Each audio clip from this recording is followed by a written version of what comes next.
મારું નામ નકુમ સાક્ષી નરેશભાઈ છે. હું ધોરણ 8માં અભ્યાસ કરું છું.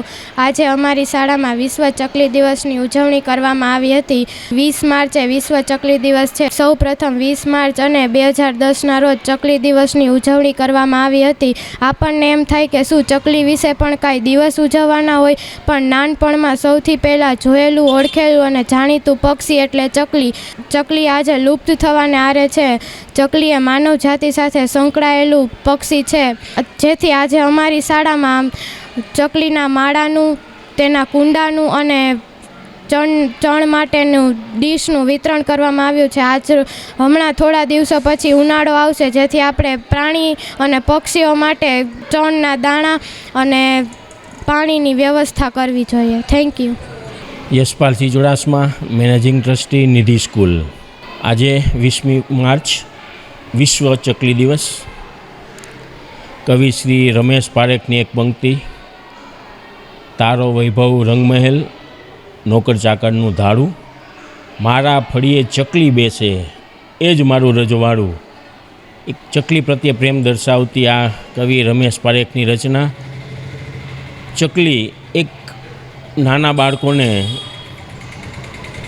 એક ગીતમાં, વાર્તામાં એક વણાયેલી કૃતિ, કે નાનું બાળક હોય ત્યારથી જ એના જીવનની અંદર ચકલી વિશે બાળક જાણતું હોય. પણ આજના સમયની અંદર ચકલી એક લુપ્ત થતી જતી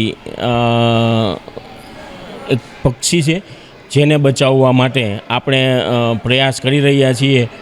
કારણ કે પક્ષીઓમાં ચકલી એક જ એવું પક્ષી છે કે જે માનવ વસવાટની નજીક રહે છે, અને માનવ વસવાટ જ્યાં હોય ત્યાં જ ચકલી વસવાટ કરે છે. એટલે આ ઘરની અંદર, કૂવાની બખોલમાં, ઘરની અંદર જે દિવાલનું બાખરું એની અંદર, પહેલાંના સમયની અંદર જે આપણા ગામડાની અંદર નળિયાવાળા મકાન હતા, તો નળિયાની બખોલની અંદર પોતાના માળા બનાવતી અને ત્યાં નિવાસ કરતી.